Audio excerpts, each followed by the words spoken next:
오늘 우리에게 주신 하나님의 말씀 사무엘상 30장 1절에서 8절의 말씀입니다. 다윗과 그의 사람들이 사흘 만에 시글락에 이른 때에 아말렉 사람들이 이미 네겝과 시글락을 침노하였는데 그들이 시글락을 쳐서 불사르고 거기에 있는 젊거나 늙은 여인들은 한 사람도 죽이지 아니하고 다 사로잡아 끌고 자기 길을 갔더라. 다윗과 그의 사람들이 성읍에 이르러 본즉 성읍이 불탔고 자기들의 아내와 자녀들이 사로잡혔는지라. 다윗과 그와 함께한 백성이 울 기력이 없도록 소리를 높여 울었더라. 다윗의 두 아내 이스라엘 여인 아히노암과 갈멜 사람 나발의 아내였던 아비가일도 사로잡혔더라. 백성들이 자녀들 때문에 마음이 슬퍼서 다윗을 돌로 치자 하니 다윗이 크게 다급하였으나 그의 하나님 여호와를 힘입고 용기를 얻었더라.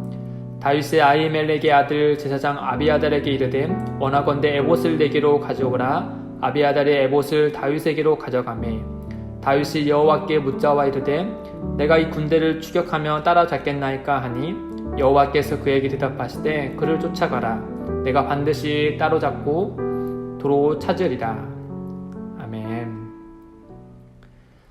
다윗이 아기스 왕을 따라 가드에 있을 동안 아말렉 사람들은 다윗이 시글락이 없는 틈을 이용해 쳐들어왔습니다. 일전에 다윗이 아말렉 사람을 침노한 적이 있었으니 어쩌면 아말렉 사람들이 다윗에 대한 복수를 위해 시글락에 침노했던 것입니다. 그렇게 시글락이 침략당한지도 모른 채 다윗은 블레셋과 이스라엘 전쟁에 출정하지 않은 것에 깊은 안도와 또 하나님께 감사한 마음을 가지고 시글락에 돌아왔습니다. 그런데 기쁜 마음도 잠시 돌아왔을 다윗과 그의 사람들의 눈에는 시글락이 불에 타고 있는 장면을 보게 됩니다.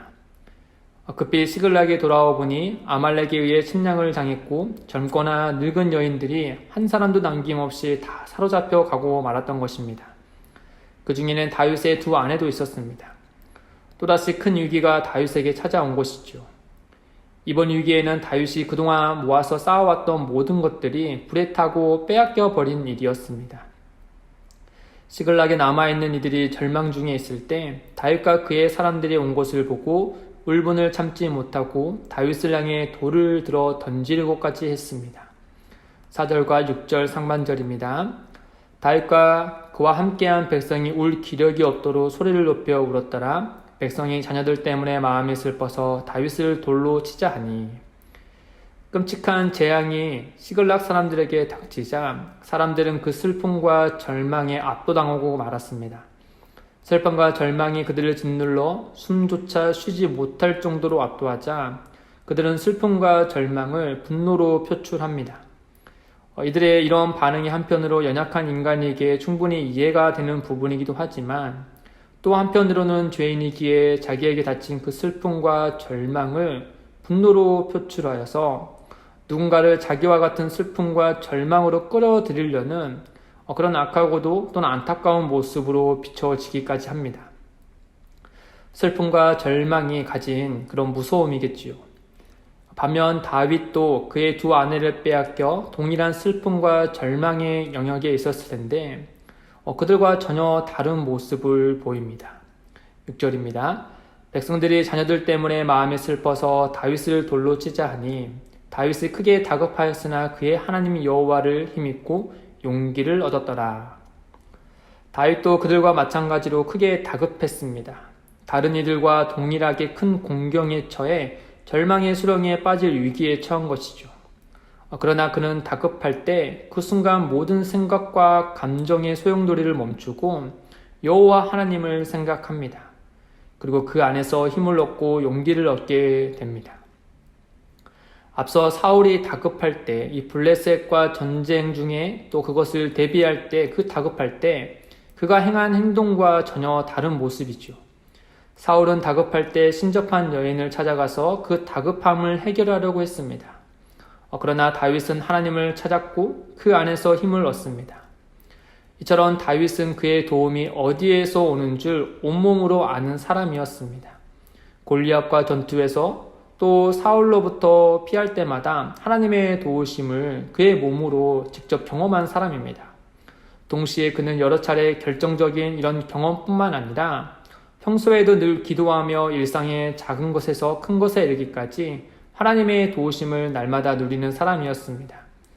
이러한 일상의 거룩한 습관이 그의 몸에 새겨져 있지 않고서는 이 예기치 않은 위기 속에 특히 다급할 때 모든 것을 멈추고 하나님을 바라보지 못했을 겁니다. 다윗이 부른 그의 시편 40편 1절에서 2절에서 이렇게 말씀합니다. 내가 여호와를 기다리고 기다렸더니 귀를 기울이사 나의 부르짖음을 들으셨도다. 나를 기가 막힐 웅덩이와 수렁에서 끌어올리시고 내 발을 반석 위에 두사 내 걸음을 견고하게 하셨도다. 다윗은 우리와 같은 사람으로서 이 땅 위에서 살아가는 사람이었습니다. 이 땅 위에는 수많은 사람들이 살아가며 정말 예기치 않은 어려움과 슬픔, 절망으로부터 각자를 보호하기 위해서 나름의 성벽을 쌓아 올립니다. 그러나 다윗은 스스로를 보호하기 위해 자기의 성벽을 쌓기보단 하늘을 바라보며 하나님의 도우심과 그의 보호하심을 날마다 공급받으며 살아간 인물입니다. 이 점에서 이런 질문을 우리 스스로에게 한번 물어봤으면 좋겠습니다. 인생의 문제가 우리에게 급습할 때 우리는 과연 가장 먼저 누구를 찾아가는가? 사울과 같이 신접한 여인에게 찾아가는가? 또는 세상 사람들처럼 스스로의 성벽을 쌓아가는가? 아니면 다윗과 같이 하나님 안에서 힘을 얻고 용기를 얻으려고 하는가 말이죠. 우리 모두 다윗과 같이 하나님 안에서 힘을 얻고 용기를 얻는 길로 나아갔으면 좋겠습니다. 성경은 이를 위해 한 가지 좋은 팁을 알려주는데 바로 하나님께서 우리에게 행하신 과거를 기억하는 일입니다. 출애굽한 이스라엘 백성들에게 하나님께서는 누누이 이르시기를 이집트에서 구원하신 일을 기억하라고 말씀합니다. 다윗은 위기 때마다 피할 길을 열어주시는 하나님의 은혜를 기억했기에 다급함 속에서도 고요하게 하나님을 바라볼 수 있었던 겁니다. 7절과 8절입니다. 다윗이 아히멜렉의 아들 제사장 아비아달에게 이르되 원하건대 에봇을 내게로 가져오라. 아비아달의 에봇을 다윗에게로 가져가매 다윗이 여호와께 묻자와 이르되 내가 이 군대를 추격하며 따라잡겠나이까 하니 여호와께서 그에게 대답하시되 그를 쫓아가라. 내가 반드시 따라잡고 도로 찾으리라. 다윗은 하나님께 묻고 하나님은 그에게 즉각 응답해 주셨습니다. 다윗은 하나님을 힘입어 600명의 군사들을 데리고 급히 아말렉을 쫓아갑니다. 시간이 조금 지났을 테지만 이 대규모의 사람들이 이동했을 테니 분명 어떤 흔적을 보고 따라갔을 겁니다. 그런데 가는 도중에 한 가지 문제가 생깁니다. 가드에서 시글락으로 사흘 동안 온 이후라서 그런지 또는 그들의 마음에 상심하여 힘을 낼 수 없었는지 무려 600명 중에 200명이 함께 가지 못하겠다며 도중에 낙오하고 만 것이죠. 그런데 다윗은 함께 가지 못하겠다는 200명에게 어떤 책망도 하지 않고 부솔 시내에서 머물러 쉬게 합니다. 이는 결코 쉬운 결정이 아닐 겁니다. 일이 급할 뿐만 아니라 막상 아말렉 사람들을 만났을 때 큰 전투를 대비해야 했기 때문에 군사 한 명이 정말 아쉬운 판이지 않겠습니까? 그런데 10명에서 20명도 아니 무려 200명, 그러니까 다윗의 전력의 3분의 1이 못 가겠다고 했으니 심각하게 생각하며 매우 심각한 위기가 다시금 그에게 찾아온 것이죠. 그럼에도 불구하고 다윗은 하나님께서 그에게 말씀한 바가 있고 또한 모든 전쟁의 승패는 사람에게 있는 것이 아니라 하나님께 있다는 그런 굳건한 믿음으로 400명만 데리고 앞으로 나아갑니다. 그렇게 길을 급히 가는 중에 도무지 아말렉 사람들이 보이지 않았을 때 아말렉 사람들 중에 떨어진 한 나고자를 만나게 되죠. 다윗은 그에게 떡과 물을 주며 마시고 정신을 차리게 한 후 아말렉 사람들이 있는 위치를 알아냅니다. 그렇게 그의 도움을 받아 다윗은 아말렉 사람들의 위치를 알아냈고 아말렉 사람들을 크게 무찔러 빼앗겼던 모든 것들과 두 아내를 구원해냅니다.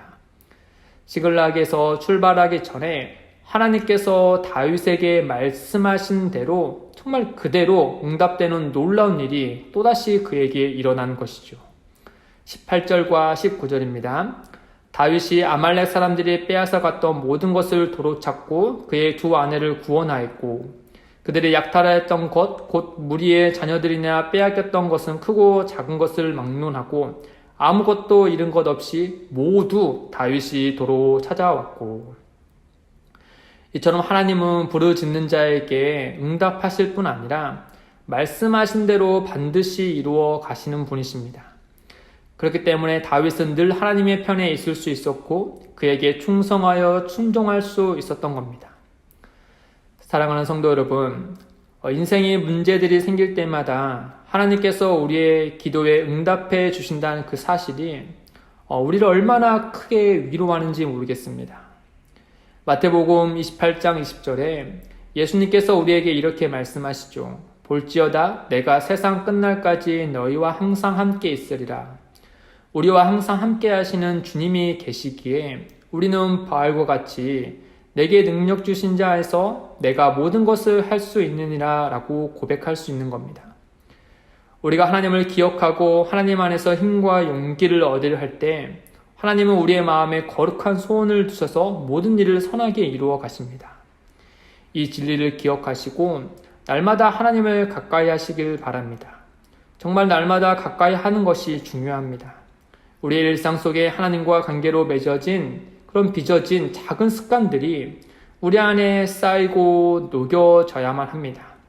그래야 인생의 문제가 우리를 급습하여 또 우리가 다급할 때 세상의 방법이 아닌 다윗처럼 모든 문제 속에서 고요하게 하나님을 바라보며 하늘의 도우심을 바라고 걸어갈 수 있는 겁니다. 이 은혜의 원리를 기억하시고 오늘 하루의 삶 가운데 하나님과 관계로 빚어진 작은 습관들을 세워가시기를 주님의 이름으로 축복드립니다. 기도하겠습니다. 하나님 아버지, 날마다 우리와 함께 해주셔서 감사합니다. 일상의 작은 순간들마다 하나님을 기억하고 하나님을 가까이하여 하나님이 기뻐하시는 습관들을 빚어가게 하시고 어떠한 위기가 우리를 급습할 때라도 다윗처럼 하나님 안에서 힘을 얻고 용기를 얻는 우리들이 될 수 있도록 주님 은혜를 베풀어 주시옵소서. 감사하며 예수님의 이름으로 기도드립니다. 아멘. 오늘도 두 가지의 기도 제목을 두고 함께 기도하겠습니다. 첫째, 인생에 어떤 문제가 생기더라도 절망과 슬픔에 압도당하지 않고 하나님을 바라보게 하옵소서. 둘째, 분주하고 다급한 일일수록 우리의 중심이 하나님 안에서 고요하게 하시고 지혜롭게 판단하여 행동하게 하옵소서. 함께 기도하며 나아가겠습니다.